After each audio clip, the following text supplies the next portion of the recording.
পদ্মের গামলায় খাবার দেওয়ার পরেই আমি ভিডিওটা তোমাদেরকে দেখাচ্ছি।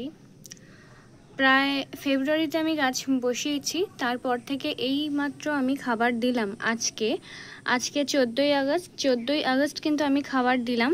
আর তোমরা এর আগে অনেকেই দেখে নিয়েছো যে আমার গাছে কত পরিমাণে কুড়ি। আর অনেকেই হয়তো জিজ্ঞাসা করো বা মনে প্রশ্ন থাকে যে আমার গামলার জল কেন ঘোলা হয় না। অনেকেই এরকম আছো যারা পদ্মের গামলায় খাবার দিলে মাটিতে খুব একটা ভালো করে পুঁতে দাও না। সেটা আমিও একটা এক্সপেরিমেন্ট করেছিলাম, যে এখানে আমি 2-4টে পটাশ বলো বা যে সারগুলো আমি দিয়েছি আগের ভিডিওতে হয়তো দেখতে পারবে, সেই সারগুলো 2-4টে দানা ফেলে দিয়েছিলাম।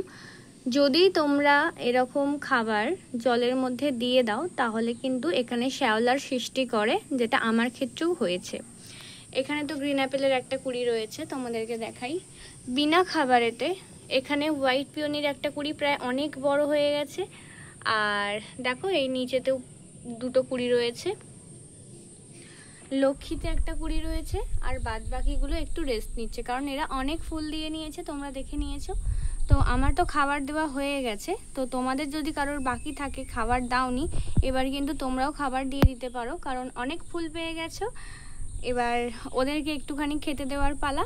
যদি তোমাদেরকে ভিডিওটা ভালো লেগে থাকে তো একটা লাইক, কমেন্ট আর চ্যানেলটিকে সাবস্ক্রাইব করে দিও। আর এই লক্ষ্মীটা ফুটলে অবশ্যই কিন্তু দেখাবো। আমার মনে হয় লক্ষ্মীও একটু রেস্ট নেবে। তো চলো টাটা আজকের মতো। সবাই ভালো থেকো, সুস্থ থেকো, সাবধানে থেকো। বাই।